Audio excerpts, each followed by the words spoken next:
la chaîne publique turque dit encore que ses forces ont décrété un couvre-feu. Est-ce qu'elles ont le moyen de faire respecter ce couvre-feu ?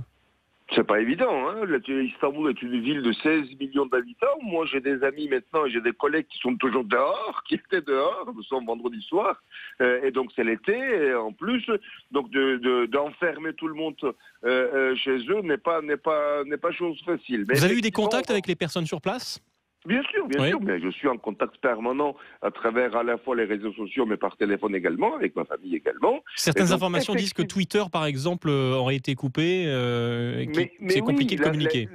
La réponse est oui, bien entendu, mais depuis 5-6 ans, le pouvoir ferme tellement le Twitter, tellement souvent, chaque fois qu'il y a une crise, que les gens ont trouvé depuis 5 ou 6 ans des moyens pour contourner cette fermeture, pour entrer par des moyens techniques assez simples finalement, pour pouvoir réutiliser le Twitter ainsi que le Facebook. Donc, fermer le Twitter, fermer le Facebook n'a pas de sens actuellement en Turquie. Justement, c'est pour ça que je vous dis qu'une tentative à l'ancienne, de coup d'État à l'ancienne comme ça, a peu de chances de réussir, mais nous verrons ça d'ici le matin. Cela dit, effectivement, depuis 6 jours, nous n'entendions pas le président de la République, Recep Tayyip Erdogan. Moi, je ne l'ai pas entendu encore.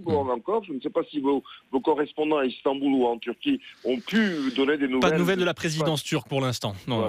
Voilà. Et donc, ça confirme ce que j'ai entendu. C'est assez bizarre, hein. En réalité, le président Recep Tayyip Erdogan est un président très présent dans les médias. Il serait dans sa résidence d'été, d'après notre correspondant Alexandre Billette. Eh bien, c'est possible. Je ne sais pas, mais on ne l'a pas vu encore, alors que le Premier ministre et le ministre de la Défense ont fait des déclarations quand même, ont eu des contacts avec des chaînes privées, pas avec le TRT, les chaînes publiques, mais avec des chaînes privées. Or, nous n'avons pas encore entendu une déclaration du président de la République.